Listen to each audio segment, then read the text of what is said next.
ان دنوں میرا زیادہ تر وقت پاگل خانے میں گزرتا تھا۔ لاہور میں پاگلوں کے 2 بڑے ڈاکٹر میرے دوست تھے۔ میں جب بھی فارغ ہوتا تھا تو ان کے پاس چلا جاتا تھا اور وہ بڑے بڑے شاندار پاگلوں کے ساتھ میری ملاقات کرواتے تھے۔ Doctor Rashid Chaudhry elite families اور پڑھے لکھے پاگلوں کے ڈاکٹر تھے۔ ان کے پاس آکسفورڈ، کیمبرج اور ہارورڈ یونیورسٹی کے کوالیفائیڈ پاگل آتے تھے۔ میں ایک دن ان کے دفتر گیا تو وہاں ایک نہایت پڑھا لکھا اور رئیس پاگل بیٹھا تھا۔ پاگل نے قیمتی اطالوی سوٹ پہن رکھا تھا، مہنگی خوشبو لگا رکھی تھی اور انگلیوں میں کیوبا کا سگار دبا رکھا تھا۔ کمرے سے سگار کی بھینی بھینی خوشبو آ رہی تھی اور پڑھا لکھا پاگل نہایت انہماک کے ساتھ ڈاکٹر صاحب کو پنجابی، اردو اور انگریزی 3 زبانوں میں ماں بہن کی گالیاں دے رہا تھا۔ ڈاکٹر صاحب بڑے خشوع و خضوع کے ساتھ گالیاں سن رہے تھے۔ جب پاگل تھک گیا تو ڈاکٹر صاحب نے اشارہ کیا اور عملہ پاگل کو کرسی سمیت اٹھا کر لے گیا۔ میں نے ڈاکٹر صاحب سے پوچھا، سر آپ کو یہ غلیظ گالیاں سن کر غصہ کیوں نہیں آ رہا تھا؟ ڈاکٹر صاحب نے ہنس کر جواب دیا، کیونکہ میں جانتا ہوں کہ یہ پاگل ہے اور اگر آپ کو پاگلوں کی بات پر غصہ آئے تو اس کا مطلب ہوتا ہے کہ آپ ان سے بڑے پاگل ہیں۔ میں نے اس دن یہ بات پلے باندھ لی۔ ہم اگر نارمل ہیں تو پھر ہمیں پاگلوں کی باتوں پر جذباتی نہیں ہونا چاہیے۔ ہمیں پاگلوں کی گالیاں بھی اطمینان سے سن لینی چاہیے۔ چنانچہ میں جب کسی مشکل صورتحال کا شکار ہوتا ہوں، مجھے جب کوئی پاگل ٹکر جاتا ہے تو مجھے ڈاکٹر رشید چودھری یاد آ جاتے ہیں۔ میں پاگل سے معافی مانگتا ہوں، اپنا جرم، گناہ اور غلطی تسلیم کرتا ہوں اور آگے چل پڑتا ہوں۔ میں پاگل کے ساتھ ڈائلاگ یا آرگومنٹس کی غلطی نہیں کرتا۔ میں جس دن یہ غلطی کر بیٹھوں میں اس دن نیند کی گولی کے بغیر سو نہیں پاتا۔ دوسرے ڈاکٹر صاحب غریب پاگلوں کے ڈاکٹر تھے۔ وہ لاہور کے سرکاری پاگل خانے میں کام کرتے تھے۔ میں ہفتے میں 2 دن گپ شپ کے لیے ان کے پاس چلا جاتا تھا۔ ان کے پاس بڑے بڑے مارکۃ الآراء پاگل ہوتے تھے۔ مثلا مجھے ایک دن وہاں ایک ایسا پاگل ملا جس کا خیال تھا کہ وہ نعوذ باللہ خدا ہے اور اس نے قیامت لانے کا فیصلہ کر لیا ہے۔ وہ اس وقت تک بات نہیں کرتا تھا جب تک مخاطب اسے باری تعالیٰ نہیں کہتا تھا۔ میں نے ایک دن اسے قیامت لانے کی وجہ پوچھ لی۔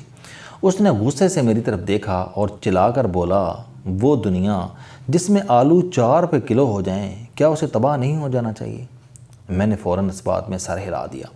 وہ خوش ہو گیا اور بولا، مجھے 10 برسوں میں صرف تم ایک عقل مند آدمی ملے ہو، ورنہ اس ملک میں ہر شخص پاگل، ہر شخص نالائق ہے۔ اس کا فرمان تھا کہ تم مجھے ملتے رہا کرو، میں تمہیں بہت جلد اپنا ڈپٹی لگا دوں گا۔ میں نے سینے پر ہاتھ رکھ کر وعدہ کر لیا، لیکن اس کا کہنا تھا کہ میں جب بھی آؤں اس کے لیے K2 فلٹر کی 2 ڈبیاں لے کر آؤں۔ میں نے یہ وعدہ بھی کر لیا اور میں اس وقت تک اسے سگریٹ فراہم کرتا رہا جب تک آلو سستے نہیں ہوئے اور اس نے قیامت برپا کرنے کا فیصلہ واپس نہیں لے لیا۔ مجھے اس پاگل خانے میں ذوالفقار علی بھٹو اور جنرل ضیاء الحق دونوں سے ملاقات کا شرف بھی نصیب ہوا۔ یہ دونوں ایک ہی بیرک میں رہتے تھے، ایک ہی ٹرے میں کھانا کھاتے تھے اور ایک دوسرے کو پھانسی لگانے کا اعلان کرتے تھے۔ بھٹو چلا کر کہتا تھا کہ ضیاء دیکھ لینا، میں تمہاری مونچھوں کے ساتھ اپنے بوٹ لٹکاؤں گا، اور جنرل ضیاء کہہ لگا کر جواب دیتا تھا، بھٹو صاحب میں نے اپنی مونچھیں ہی چھوٹی کروا لی ہیں، آپ بوٹ کیسے لٹکائیں گے؟ اور بھٹو چیخ چیخ کر کہتا تھا، اوئے بزدل، اوئے ڈرپوک، اگر مرد کے بچے ہو تو اپنی مونچھیں بڑی کر کے دکھاؤ۔ اور پھر اس کے بعد وہاں ایک عجیب منظر ہوتا تھا۔ بھٹو اپنے کارکنوں کو للکار کر کہتا تھا، آگے بڑھو اور اس غاصب کی وردی پھاڑ دو۔ اور جنرل ضیاء عزیز ہم وطنوں سے مخاطب ہو جاتا تھا، وہ اپنے رفاع کار کو قوم کی رہنمائی کا حکم بھی صادر کرنے لگتا تھا۔ میری وہاں بنی اسرائیل کے ایک ایسے عالم کے ساتھ ملاقات بھی ہوئی جو حضرت موسیٰ علیہ السلام کے ساتھ مصر سے فلسطین تشریف لایا تھا۔ وہ بحر احمر کی تقسیم کا آنکھوں دیکھا واقعہ بھی بیان کرتا تھا اور یہ بھی کہتا تھا کہ میں خود حضرت موسیٰ علیہ السلام کو کوہ طور تک چھوڑ کر آیا تھا۔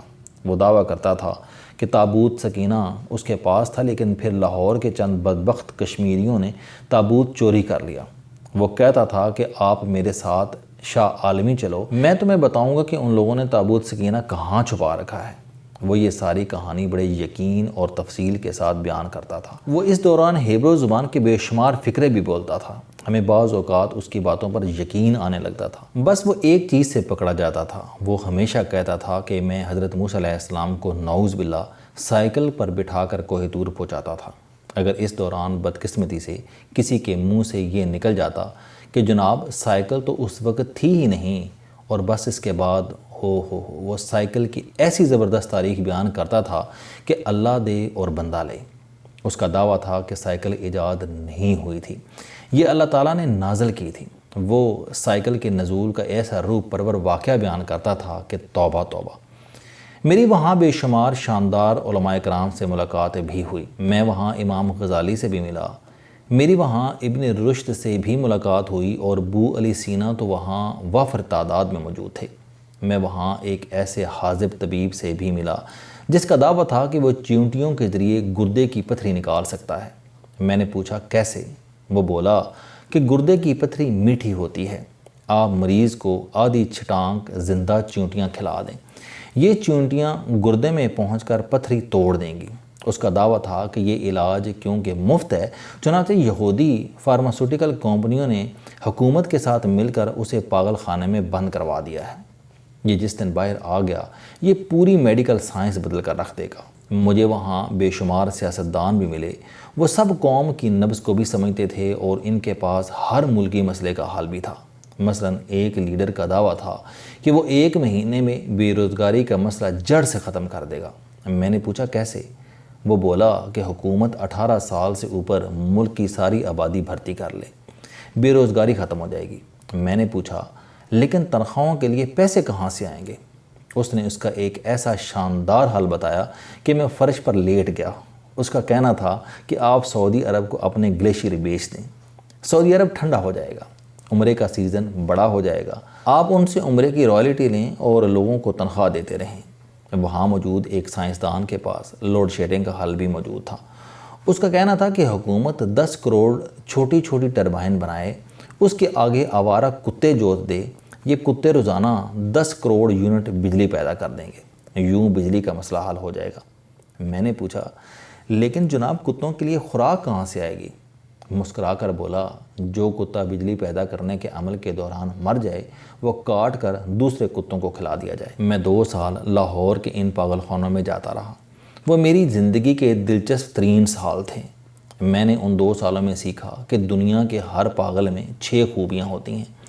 پاگل بے تحاشا بولتا ہے، یہ بولے گا اور پھر بولتا ہی چلا جائے گا، یہ کبھی آپ کی باری نہیں آنے دے گا۔ 2، یہ غیر فطری حد تک سنجیدہ ہوگا، آپ کبھی کسی پاگل کو ہنستا ہوا نہیں دیکھیں گے، وہ کہکا بھی لگائے گا تو آپ کو اس کی آنکھوں میں سنجیدگی نظر آئے گی۔ 3، دنیا کے 90% پاگلوں کے پاس بے تحاشا مذہبی اور روحانی معلومات ہوتی ہیں، یہ آپ کو اپنی معلومات سے حیران کر دیں گے۔ 4، آپ جتنے بڑے پاگل ہوتے ہیں آپ کے لہجے میں اتنا ہی زیادہ یقین ہوتا ہے، آپ کسی پاگل سے مل لیں آپ کو اس کا یقین حیران کر دے گا، وہ قسم کھا جائے گا کہ سورج مغرب سے نکلتا ہے، اور یہودیوں نے دنیا کو گمراہ کرنے کے لیے مغرب کا نام مشرق رکھ دیا تھا۔ 5، دنیا کا ہر پاگل دن میں خواب دیکھتا ہے اور یہ اس خواب کو حقیقت سمجھتا رہتا ہے۔ اور 6، دنیا کا ہر پاگل بحث کا استاد ہوتا ہے، آپ اسے بحث میں نہیں ہرا سکتے، لہٰذا آپ کے پاس اس کی بات ماننے کے علاوہ کوئی چارہ نہیں ہوتا۔ آپ کو اگر میری آبزرویشن پر یقین نہ آئے تو آپ کسی پاگل خانے کا وزٹ کر لیں، آپ میری پاگل شناسی کے قائل ہو جائیں گے، اور اگر آپ کے پاس وقت نہیں ہے تو آپ اپنے دائیں بائیں دیکھ لیں، آپ کو پاگل خانے جانے کی ضرورت نہیں رہے گی، یہ پورا ملک پاگل خانہ بن چکا ہے۔ آپ کو ایک سرے سے دوسرے سرے تک کروڑوں عالم، سائنسدان، سیاستدان، دانشور، طبیب اور پیر مل جائیں گے، آپ کو ان سب میں یہ 6 کی 6 خوبیاں بھی مل جائیں گی۔ السلام علیکم دوستو، علم دوستی چینل بنانے کا مقصد موٹیویشنل اور زندگی بدل دینے والی کہانیاں آپ تک پہنچانا ہے۔ مجھے خوشی ہے کہ آپ کو یہ ویڈیوز بہت پسند آ رہی ہیں۔ کوئی بھی شخص جو مایوسیوں میں گھرا ہو یا کوئی بھی شخص جو اپنی زندگی مثبت انداز سے گزارنا چاہتا ہے، اس کے لیے یہ چینل لائف چینجنگ ثابت ہوگا۔ میرا دعویٰ ہے کہ کوئی بھی شخص اگر اس چینل کی ویڈیوز دیکھ اور سن لے گا تو اس کی زندگی بدل جائے گی۔ اگر آپ کو یہ چینل پسند آئے تو اسے سبسکرائب کرنا نہ بھولیں تاکہ ہر نئی آنے والی ویڈیو آپ تک پہنچ سکے۔ اس ویڈیو کو دوسروں تک ضرور پہنچائیں کیونکہ یہ صدقہ جاریہ ہے۔